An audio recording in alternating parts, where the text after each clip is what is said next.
네, 안녕하세요. 차태원 선생님입니다. 자, 지금 두산 에너빌리티 영상 찍어드리는데 아마 썸네일 보고 깜짝 놀라신 분 있을 거예요. 뭐가 속았다라는 거야?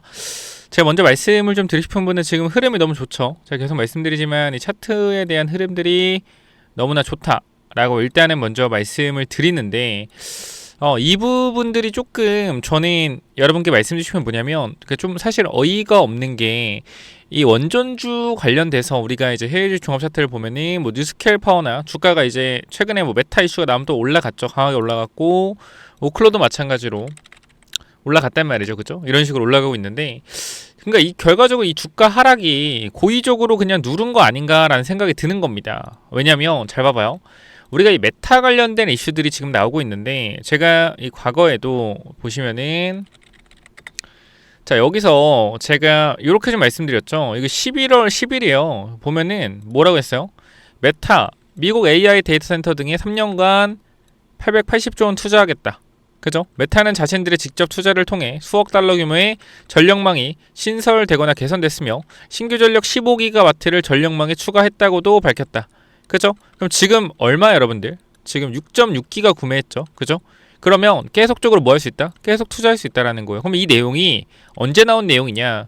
이미 11월 10일에 나왔던 내용이죠. 근데 이 이슈가 다시 뭐요? 재탕돼서 나왔어요. 지금 보시면은 메타 AI 전력 확보비에 이딴 원전 계약 울트먼 투자사와 맞손 1월 10일에 나왔죠. 이거 나오면서 미국의 원전주 다 폭등 나왔습니다. 그쵸? 이거 나오면서 다 폭등 나왔어요. 자 그럼 결과적으로 우리가 지금 좀 생각을 해봤을 때 이미 메타가 투자한다고 했었는데 그죠? 했었는데 SMR이 반응을 안 하다가 갑자기 또 투자한다고 하니까 뭐요? 또 투자한다고 하니까 이제 반응을 합니다. 그럼 우리는 여기서 뭘 할 수 있냐면 결과적으로 우리는 계속적으로 가격을 보고 있다라는 거예요. 사실 이게 이 똑같은 내용이 나왔음에도 불구하고 SMR 관련주는 계속 빠졌단 말이에요. 11월 달에는 그죠? 빠졌단 말이에요. 근데 갑자기 1월 달에 비슷한 뉴스가 나왔는데 뭐요? 주가는 올라가잖아요. 그럼 결과적으로 우리는 어떻게 생각을 해야 되냐면 얘네들이 보낼 타이밍을 재고 있다라고 보시는 게 맞죠. 그쵸? 저는 그렇게 생각해요. 보낼 타이밍을 재고 있다. 왜냐면 크게 달라진 내용은 없습니다. 메타는 비스트라, 오클로, 테라파워 등 에너지 기업 3곳과 2035년 6.6기가와트 규모의 전력을 공급받는 계약을 맺었다라고 9일 밝혔다. 라는 내용이고요. 결과적으로 이 부분에 대한 내용들은 생각을 해보면 이미 뭐요? 나와 있는 뉴스다라는 거예요. 그러면 여러분 더 중요한 얘기 나옵니다. 두산 에너빌리티의 주가가 급등할 수 있는 내용을 제가 지금부터 말씀을 드릴 거예요. 요거 좀 눈 크게 뜨고 보세요. 자, 우리가 지금 두산 에너빌리티가 누구누구와 SMR에 대한 부분들을 계약을 했었죠. 두산 에너빌리티가 누구누구와 계약을 했었죠. 첫 번째 뉴스케일 파워 있죠. 그쵸? 그 다음 누구 있어요? 빌 게이츠의 테라파워. 그 다음 아마존의 뭐에 또? 엑스에너지. 자, 이 부분들 여러분 다 기억을 잘 하셔야 됩니다. 그죠? 얘네들이 SMR 사업을 하면 기자재는 두산에너가 공급을 할 거예요. MOU까지 맺었기 때문에. 그리고 SMR에 대한 기자를 제대로 공급할 수 있는 회사가 두산에밖에 없기 때문에. 그럼 우리가 여기서 볼 수 있는 부분들을 확인을 해봐야죠. 여기 보겠습니다. 제가 기사를 가져가서 설명을 드리는 건 진짜 웃긴 게 왜 그런 거냐면 제가 이제 정말 설명을 굉장히 많이 드리고 있잖아요. 두산에너비 같은 경우에. 그죠? 그리고 많은 분들이 또 이제 좋아해 주시는데 알고리즘이 좀 새로 보시는 분들이 좀 많나 봐요. 그래서 갑자기 또 오랜만에 새로 오시는 분들이 등장을 해서 또 헛소리를 하시길래 이거는 내가 그러면 그분들이 원하는 대로 뉴스로 좀 설명해 줘야겠다라고 해서 좀 하는 거니까 양해를 부탁드리고 그러니까 어제도 보면은 잠시만요. 보여드릴게요. 자 보면은 이렇게 어제 올려드렸는데 조회수가 이제 이렇게 막 23,000 나오고 구독자가 250명 붙잖아요. 많은 분들이 봐주시는데 아무래도 신규 유입되신 분들이 좀 많은 것 같아요. 그래서 제가 좀 정확하게 설명을 드리려고 하니까 보시면은 이거 봐봐요. 아마존이 투자한 엑스에너지 7억 달러 추가적으로 유치한다. 얼마 1조죠? 1조 언제 뉴스예요? 25년도 11월 25일입니다. 그죠? 11월 25일이죠. 자 그러면 SMR 사업 144기 11기가와트 계약을 확보했다. 그죠? 아마존이 투자한 엑스에너지가 추가적인 투자 유치를 했다라는 거고 빅테크 AI 전력난에 SMR 투자 경쟁 가열되고 있다. 13개월과 14억 달러 몰렸고 두산에너비티 엑스에너지 핵심 기자재 공급 파트너로 수혜가 전망된다. 자 이런 내용이 나오죠. 근데 주가는 안 가죠. 사람들 어떻게 생각해요?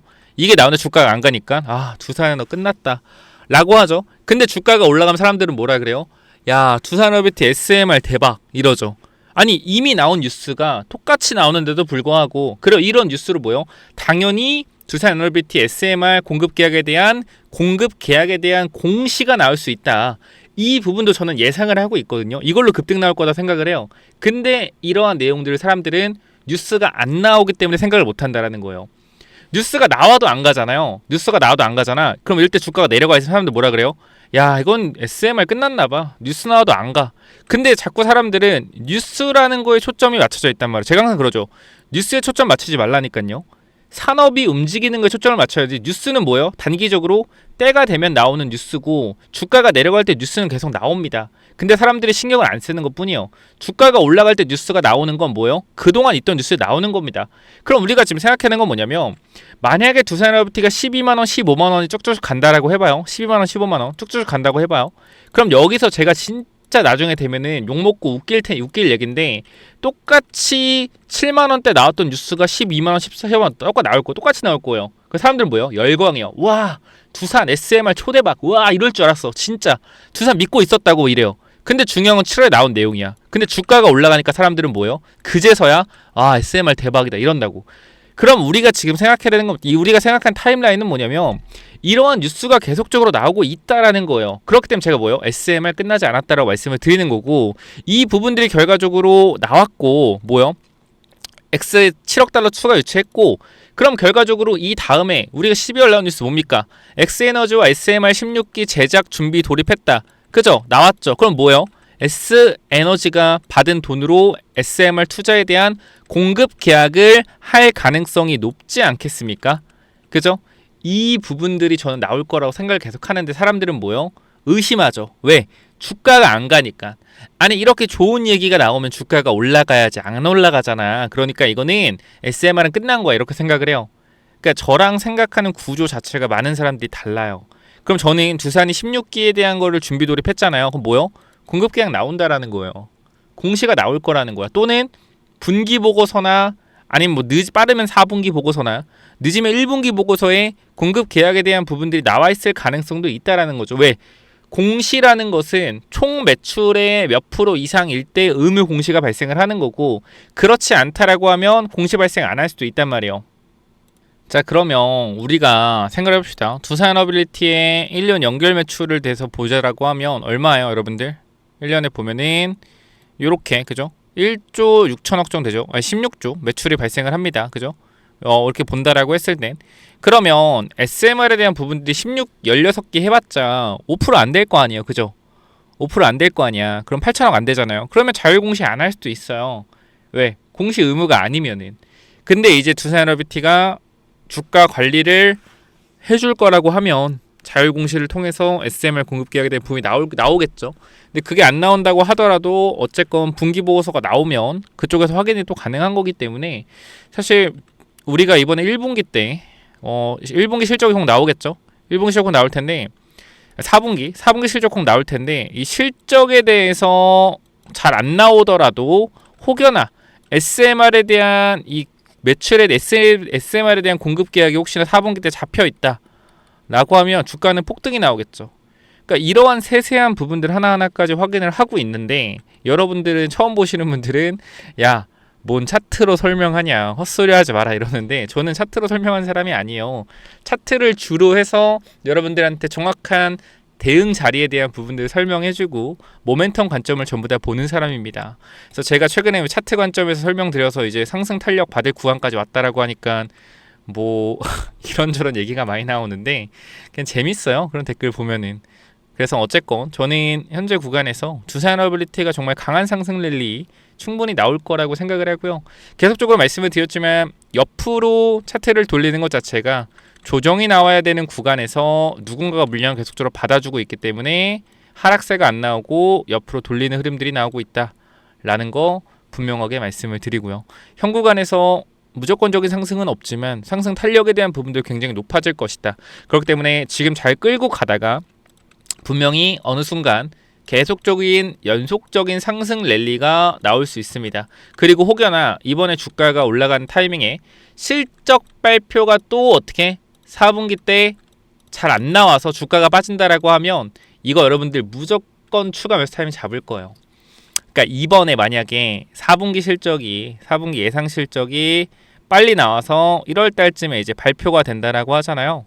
자, 그런데 만약에 이 4분기 실적이 너무 안 좋아 주가가 내려가잖아요. 무조건 기회예요. 기회. 왠지 알아요? 우리가 4분기에 이제 한수원하고 공급 계약했잖아요. 그리고 이번 연도 26년도부터 SMR에 대한 부분들이 계속 공급 계약이 나올 거란 말이죠. 그러면 자동적으로 실적은 개선이 될 수밖에 없어요. 가스터빈에 대한 것도 계속 매출 이익이 나올 거고. 그러니까 이번 4분기가 진짜 실적이 안 좋다라고 하면 이게 두산 에너비트 실적의 최저점일 수 있다. 그렇기 때문에 그거에 대한 악재 해소와 모든 것들이 어우러지면서 주가는 바닥을 찍고 급등을 할 겁니다. 그래서 저는 오히려 진짜 솔직하게 지금 1월달 두산에너비티 노난 장사라고 생각해요. 어떠한 변동성이 있건 간에. 그래서 지금 구간에서 여러분들 저와 함께 같이 대응을 좀 하실 분들, 급등이 나왔을 때 분할 매도, 그리고 혹여나 변동성 강하게 나오면서 실적에 혹시나 실적 이슈로 누르게 된다, 매수 기회 잡아낼 거니까 저와 함께 하고 싶다라고 하시면 위쪽에 번호 010-845-9501 이쪽으로 두산이라고 남겨주시면 제가 대응 전략에 대한 부분들 같이 공유 드릴 거니까 꼭 참고하시고요. 그 다음에 제가 워낙 유명하다 보니까 뭐 이 사람들 저 사람들 다 제 이름 팔아서 뭐 하는 것 같은데 그런 부분들만 좀 잘 체크하셔서 당하지 마시고, 중요한 거는 제가 여러분들 분명하게 말씀을 드리는 건 저 진짜로 여러분 생각하는 것보다 바쁘고 연락이 진짜 많이 와요. 그렇기 때문에 제가 무조건적으로 도움을 드릴 수 있다라고 말씀드릴 수는 없어요. 이거는 분명하게 말씀을 드리지만 누락될 가능성 굉장히 높다. 그러나 그래도 진짜로 대응에 대한 전략 같이 좀 대응하고 싶다라고 하시면 010-845-9501 이쪽으로 두산 남기셔서 같이 좀 잘 대응해보자 라고 전달 드리고 마무리 하도록 하겠습니다. 자, 그리고 제가 어제도 말씀을 드렸지만 로봇주 많이 눌렸어요. 그죠? 로봇주 많이 늘렸는데 다시 한번 말씀드리지만 로봇주가 많이 눌렸을 때 또 누군가는 기회를 잡을 것이고요. 또 누군가는 고점이다 하고 나갈 겁니다. 근데 제가 항상 말씀드리죠. 주도주가 된 섹터는요. 쉽게 죽지 않는다. 주도주가 된 섹터가 눌렸을 때는 반드시 기회다. 그렇기 때문에 지금부터는 시총이 큰 1조에서 2조짜리의 로봇주들을 확인하시고 실적이 나오는 로봇주 위주로 판단하셔라. 물론 이 로봇에 대한 부분들이 당장 이 로봇 부품을 팔아서 실적이 나오는 것이 아닌, 애초에 기본적으로 제가 자동차 부품주 계속 말씀드리잖아요. 자동차 부품주가 사양 산업이기 때문에 앞으로 로봇 관련된 추가적인 제품 개발할 거라고. 그래서 내연기관 매출 플러스 로봇 부품에 대한 것을 이제 현대차 1차 벤더들이 만들어낼 것이다. 그리고 여기서 제대로 된 제품을 개발을 하면 현대차의 아틀라스에 들어가는 부품들의 공급 계약이 나올 것이고, 그 부분들이 자동차 부품주의 주가 급등을 또 만들어낼 거니까 자동차 부품주 확인해 보셔라 라고 전달 드리면서 이 부품주까지 제가 히든 종목으로 넣어 놓을 테니까 요거까지 한번 부품주 확인 한번 해보시죠. 그래서 이 부품주가 또 뭐냐면요, 자, 이 자동차 부품 관련된 히든 종목 뭐냐면은, 자, 일단 요거부터 말씀을 드릴게요. 이 회사가 뭘 하고 있냐면 지금 보스턴 다이나믹스의 로봇 산업 확장에 대해서 여기가 이제 기존 핵심 파트너이기 때문에 로봇 공급망에 진입할 가능성이 높습니다. 제가 항상 말씀드리지만 자동차 부품사들 중에서 현대차와 이 벤더를 이루고 있는 회사들을 주목해야 된다고 말씀드렸는데, 이 친구는 지금 시총이 낮기 때문에 계속 주가가 올라가고 있어요. 그래서 요거는 제가 히든 종목 말씀드린다는 점 다시 한번 전달을 드리고요. 자, 보시게 되면은 로봇용 감속기 개발 핵심 부품 기술 내재화하겠다라는 이슈가 있었고요. 지금 이러한 로봇 감속기에 대한 부분들은 로봇 원가의 30% 40%를 차지합니다. 그렇기 때문에 이 감속기에 대한 부분에서 공급망만 뚫게 되면 사실상 실적에 대한 폭발적인 증가가 일어날 수 있다는 거죠. 그리고 최근 이 회사 같은 경우에는 인력을 대거 확충하고 기술을 계속적으로 개발하고 있다는 거예요. 자, 여기를 보시면은 자동차용 기술이 있던 이 회사가 결과적으로 정밀 구동에 대한 섬세한 부분들에 있어서 제어할 수 있는 이 기술력을 가지고 뭐한다? 로봇 액추에이터 정밀 구동 기술을 개발하겠다라는 겁니다. 그렇기 때문에 준비된 로봇 부품사라는 평가가 있다라는 거예요. 무슨 말인지 이해가 되셨죠? 제가 더 중요한 내용들 계속 해드릴 거니까 끝까지 확인해 보시고요. 자, 보시게 되면은 이 전기차 부품 관련돼서 이미 뭐요? 친환경차 부품에서 안정적인 매출을 발생시키고 있다라는 거예요. 이미. 그렇기 때문에 내연기관 전기차로 넘어가는 이 시점에서 뭐 할 수 있다? 이미 전기차에 대한 부품들로 갈아타고 있다라는 거예요. 이미 여기서 뭐 합격이죠. 자, 근데 로봇 모멘텀에 대한 부분들이 새로 생겼다라는 거죠. 자, 로봇 산업은 고부가치 산업이고요. 그 다음에 오랫동안 저평가였던 회사이기 때문에 아까도 말씀드렸지만 자동차 부품사들이 저평가에서 성장성을 부여받을 수 있기 때문에 가치가 상승할 수 있다라는 거죠. 그렇죠? 안정적인 성장을 통해서 가치까지 상승한다라고 하면 모멘텀이 엄청나게 크게 받을 수 있다라는 겁니다. 자, 그래서 여기 보면은 재무제표 같은 경우에는 자산에 대한 부분들, 자산 총기가 계속 늘어나요. 그죠? 회사의 외형적인 부분들이 계속적으로 매출도 보면 커지고 있다. 이건 3분기고요. 계속적으로 뭐였어요? 성장하고 있다라는 거죠. 이익이 뭐예요? 안정적이고요. 그죠? 여러분 시가총액이 1000억인데 영업이익이 200억, 300억이면 말 다 했죠, 사실. 참고로 지금 그 정도지 그 전에는 더 심했다라는 거예요. 너무 저평가다. 그래서 여기를 보게 되면 실적에 대한 부분들을 보시면 어때요, 여러분들? 실적이 매출이 꾸준하게 늘고요. 영업이익 안정적이게 나오고 있죠. 자, 이 회사 주목을 하셔야 된다라는 거고. 자, 보시면은 우리가 이제 리스크 관리에 대한 부분들 확인을 해야 되는데 단기적으로 주가 이렇게 올라가고 있어요. 그죠? 이렇게 올라가고 있기 때문에 단기적인 개미 털기를 주의해야 된다. 그죠? 매집이 완료된 게 아니라 올리면서도 지금 공격적인 매집을 하고 있다라고 하면 뭐요? 변동성에 대한 부분 나올 수 있다. 그럼 뭐요? 타점을 잡아놓고 기다리면 된다라는 거죠. 그렇기 때문에 이 종목 주목하라라고 말씀을 드리는 거고요. 그 다음에 항상 뭐요? 재료의 실체를 중요하다. 감속기 한다는 거 오케이. 여기까지는 오케이. 한다는 거 오케이. 근데 감속기 성공하겠느냐? 그죠? 성공하겠느냐? 못할 수도 있죠. 근데 뭐요? 그거에 대한 기대감으로 계속적으로 주가는 올라갈 거라는 거. 언제까지? 그게 확인될 때까지. 앞으로 몇 년? 1년, 2년 걸린다라는 거예요. 그러니까 기대감으로 오를 때, 주가가 가파르게 오를 때 더 많이 오르면 먹고 나오면 된다. 그러니까 이거 꼭 체크 한번 해보시고. 자, 보시면 지금 차트가 이렇습니다, 여러분들. 밑에 구간에서 확실하게 매집이 들어온 게 눈에 보일 겁니다. 그죠? 거래량을 통해서 매집이 들어왔고요. 주가를 강하게 계속적으로 끌어올리고 있습니다. 그쵸? 그러니까 여기서 한번 개미 털기 할 수 있는 움직임 나올 수 있으니까 매집 준비하자라는 거 말씀드리면서, 자, 이쪽 볼게요. 이쪽 전체적으로 내려오는 추세적인 부분들을 돌려 세웠죠. 자, 거래량이 없이 정고점의 매물들을 그냥 밀어 올리고 있습니다. 뭐요? 거래량 없이 올린다? 매집이 여기서 끝났다. 공격형 매집 이후에 물량을 잠그고 나서 계속해서 올리는 흐름. 장중에 뭐요? 한번 털고 가는 패턴 나올 수 있겠죠. 과거에 제가 이러한 차트 하나 있는데 잠깐만 보여드리면, 저랑 잘 봐봐요. 잘 봐봐요. 이게 다 자동차 부품이었거든요. 물론 얘는 작전이지만 잘 보세요. 자, 추세가 어때요? 추세가 내려가고 있죠. 그죠? 내려가는 추세죠. 똑같죠? 내려가는 추세입니다. 그죠? 근데 여기서 어떻게 돼요? 거래량이 앞쪽 구간 들어왔었죠. 그리고 여기서 얘는 밑으로 한번 개미 털었죠. 그죠? 그리고 어떻게 돼요? 주가가 올라가죠. 이런 식으로. 그죠? 올라갑니다. 근데 중요한 거 봐봐요. 올라가는데 중간에 뭐 해요? 한번 털어주는 흐름, 강력하게 털어주는 흐름 나오죠. 이런 식으로. 얘 주가 어떻게 됐다? 보세요. 어떻게 됐어요? 이렇게 됐죠. 잘 보세요. 봐봐요. 이게 뭐예요? 이게 작전주예요. 이게 작전주라고요. 7번에서 어디까지? 17,000원까지. 이렇게 올라갔었다라는 거예요. 그쵸? 그렇기 때문에 지금 이 종목과의 흐름도 매우 비슷하죠. 이 종목이 무조건 여기 간다는 게 아닙니다. 그러나 가능성이 높다라는 거죠. 왜? 결과적 시총도 낮고, 그래서 이거를 많이 못 알려드린다라고 전달을 드리는 거니까 참고하시고요. 보시게 되면은 현재 구간에서 이 종목 여러분들이 꼭 체크 한번 해봤으면 좋겠다라고 말씀을 드리면서, 내가 요거 한번 체크해보고 싶다라고 하시면 위쪽에 번호 남겨놓을 겁니다. 몇 번이죠? 010-845-9501. 이쪽으로 뭐요? 이쪽으로